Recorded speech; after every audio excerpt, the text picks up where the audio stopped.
अध्यक्ष जी, ओके। अध्यक्ष जी, मैं अपनी बात को शुरू करने से पहले, क्योंकि राजकुमार भी इस बात को कह रहे थे, ये 2 अप्रैल का दिन विशेष है सर। मैं जेल में था सहारनपुर, 2 अप्रैल 2018 को आंदोलन हुआ, 13 नौजवानों ने शहीदगी दी सर।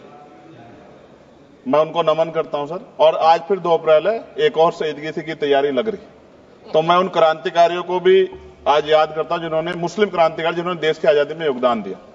सर, अंदाजे जमाना कहता है कि मौजे हवा रुख बदलेंगी, अंगारों से गुलशन फूटेगा, शबनम से सरारे निकलेंगी। वक्फ संशोधन विधेयक 2024 संवैधानिक मूल्य एवं सांप्रदायिक सौहार्द के लिए गंभीर खतरा है।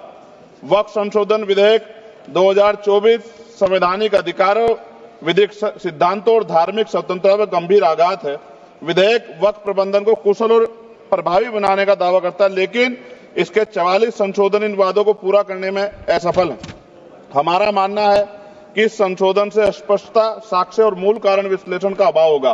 पूर्व संशोधनों का मूल्यांकन नहीं होगा, हितधारकों से परामर्श की पारदर्शिता नहीं होगी, मौलिक अधिकार का उल्लंघन होगा। Article 13, article 14, article 25, article 26, article 50, article 300 सर्वोच्च न्यायालय के निर्णय, स्थापित कानून और इस्लामी सिद्धांत और संविधान की भावना का उल्लंघन होगा।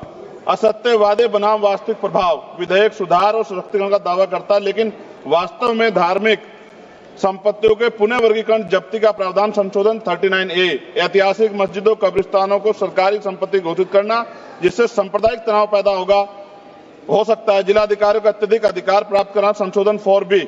जिलाधिकारी सर सरकार के होते हैं, वो सरकार के हिसाब से काम होते हैं। यहाँ जितने MP बैठे हैं विपक्ष के, इनसे पूछ के देखो कि इनके जिले में क्या हाल है। इनका जिलाधिकारी सुनता नहीं सुनता, MP बैठे हैं, पूछ के देखो विपक्ष के, आपको पता लग जाएगा।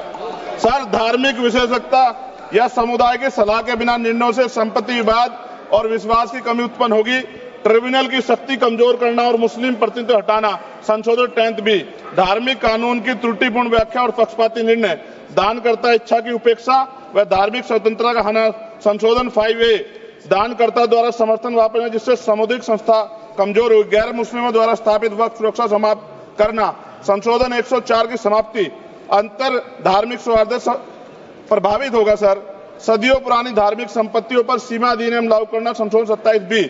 कब्जा की गई संपत्तियों की स्थायी हानि, धार्मिक विषयों को दरकिनार कर वक्फ निर्धारण करना, संशोधन 6C। धार्मिक ज्ञान के अभाव में संपत्तियों गलत वर्गीकरण, पंजीकृत वक्फ घोषणाओं को अपराध घोषित करना, संशोधन 312।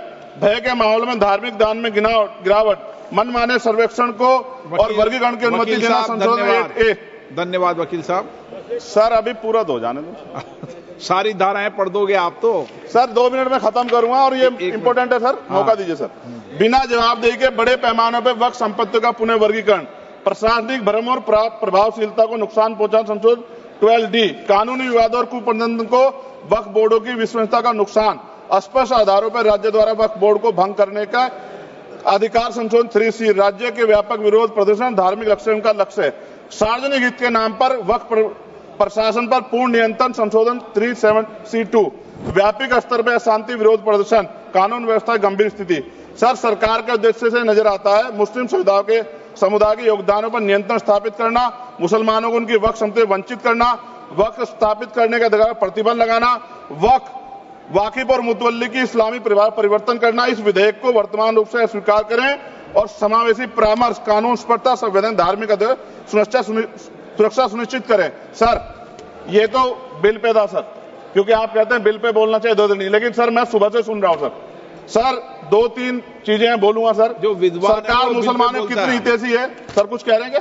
जो विद्वान होता है वो बिल पे बोलता है। सर बस खत्म कर रहा हूं। सरकार कितनी हितैषी है सर? केंद्रीय मंत्रिमंडल में एक भी मुस्लिम मंत्री नहीं है। सच तो यह है कि अभी ईद पे नमाज पढ़ने के लिए भी नए नियम बनाए गए, और जो नमाज पढ़ रहे थे उनके पीछे पुलिस कर्मचारी लाठी लेकर खड़ा था, मैंने खुद देखा सर। अगर सरकार इतनी देर सच्चर कमेटी की रिपोर्ट पर चर्चा कराएगी। बिल्किस बानो के आरोपियों का जेल से बाहर आने के बाद स्वागत किया गया सर। मुसलमानों की जमीन की बात है, SC/ST की जो जमीन है वो छीनी जा रही है सर। कानून से ऊपर उठकर मुसलमानों घरों पर बुलडोजर चलाए गए, सबने देखा। सुरक्षा की बात करते हैं, लिंचिंग की गई, मुसलमान मारे गए सर।